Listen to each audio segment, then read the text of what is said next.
Olá, pessoal! Nós estamos de volta com mais um Atualidades em Foco aqui no nosso LAC Concursos. E na nossa aula de hoje, a gente vai focar aí os 2 anos do governo Temer. Vamos tentar entender como é que tem o comportamento sob o ponto de vista econômico e político do governo.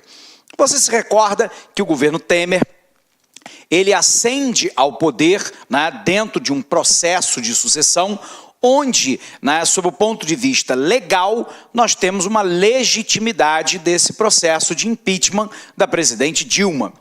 Sob o ponto de vista político, ético e moral, muitos questionam essa ascensão do Temer ao poder. Embora o sistema seja legalmente correto, ele pode ser moralmente inaceitável. É como se compararmos lá com a ideia de um deputado federal recebendo lá auxílio moradia. Ora, nenhum outro trabalhador brasileiro recebe esse tipo de vantagem, mas o parlamentar recebe. De novo, nós estamos falando de algo dentro da legalidade. Algo que é legal não significa necessariamente que seja moralmente aceitável, eticamente plausível e que, portanto, politicamente nós devamos aceitar. A gente se recorda que o resultado do governo Dilma no segundo mandato foi um resultado muito ruim. Nós tivemos lá, sob o ponto de vista econômico, uma queda muito significativa no produto interno bruto, uma tendência muito clara de aumento do nível de desemprego, uma tendência muito clara de elevação do nível de inflação. Aliás, a inflação no ano de 2015 foi de 10,8%, lembrando que o centro da meta era 4,5%. Por um outro lado, o Brasil viveu um desequilíbrio lá do seu balanço de pagamento em transação corrente. Nós tivemos um crescimento muito forte do volume de importação e do gasto de brasileiros no exterior e tivemos uma queda relativa das nossas exportações, em parte causada por um câmbio muito valorizado, muito apreciado, e por um outro lado, por uma queda da renda do resto do mundo, dada a crise econômica mundial. Em parte, os problemas econômicos do governo Dilma advêm, então, de uma condição externa desfavorável. Nós tivemos uma crise econômica mundial que fez com que o Brasil exportasse menos do que poderia e por um valor menor do que gostaria. Por um outro lado, nós tivemos lá parcialmente fechada a janela de recursos financeiros e considerando que 1/3 do crédito no Brasil é captado no mercado externo, o Brasil teve dificuldades com um crédito mais escasso, com uma taxa de juros maior e com menor liquidez, com menor disponibilidade de moeda no cenário internacional. Em paralelo a isso, a gente viveu lá uma situação macroeconômica interna muito ruim. Queda do nível do produto, aumento da taxa de desemprego, aumento da taxa de inflação, um certo desequilíbrio no balanço de pagamento em transação corrente, somados a isso, uma condição política adversa. Nós tínhamos lá a imagem do Partido dos Trabalhadores, lembrando que o Partido dos Trabalhadores montou uma aliança de centro-direita. O governo Lula trouxe para dentro do governo o PMDB, que é poder no Brasil desde a redemocratização. O PMDB foi poder com o governo Sarney, apoiou o governo Collor, depois apoiou o governo Itamar, apoiou o governo Fernando Henrique, foi governo com Lula e foi governo com Dilma. Então, lembrando, o PMDB, que durante a ditadura militar foi um partido de esquerda, de centro-esquerda no Brasil, a partir da redemocratização é cada vez mais comandada por uma cúpula partidária, formando-se como um partido de centro-direita. Então Lula estabelece uma aliança com o PMDB e isso implica fazer uma aliança, abre aspas, com os donos do partido. A cúpula do PMDB, que na realidade direciona o partido. Nós estamos falando de pessoas como Michel Temer, como Eliseu Padilha, como Moreira Franco, Gedel Vieira Lima, nós estamos falando, de Eduardo Cunha, nós estamos falando de Eduardo Paes, ex-prefeito do Rio de Janeiro, que agora migrou para o Democratas. Nós estamos falando lá do ex-governador do Rio de Janeiro, Sérgio Cabral. Enfim, nós estamos falando dessa cúpula que comanda o partido.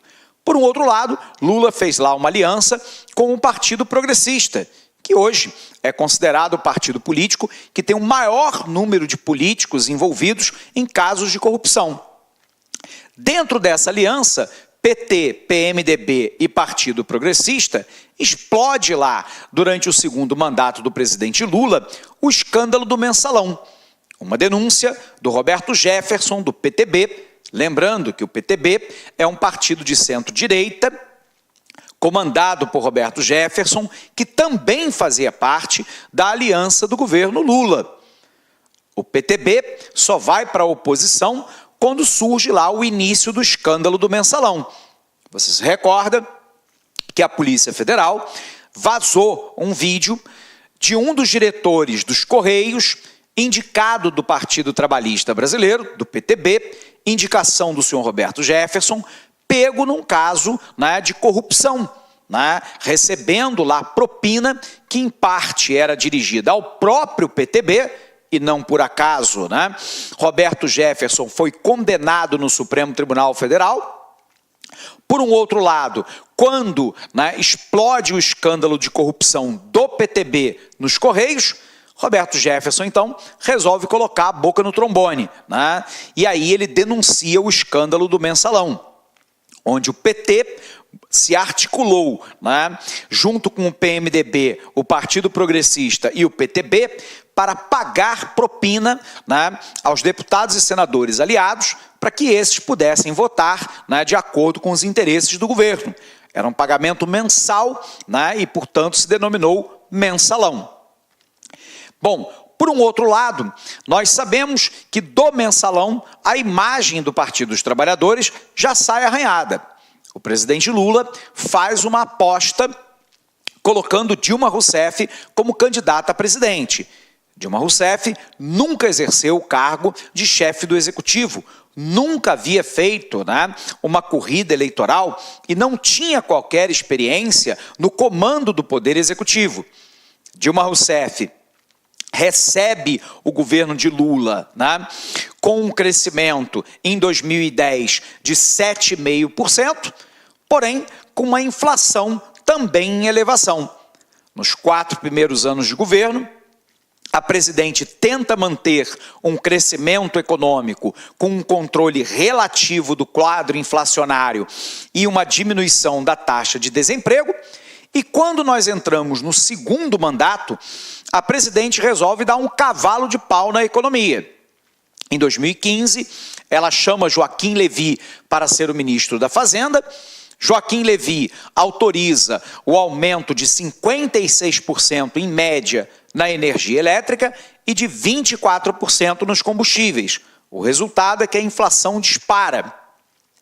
Ao mesmo tempo, o governo tenta fazer uma política fiscal e monetária contracionista, portanto, reduzindo o gasto público e ampliando a taxa básica de juros.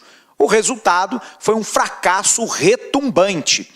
Nós tivemos uma inflação em 2015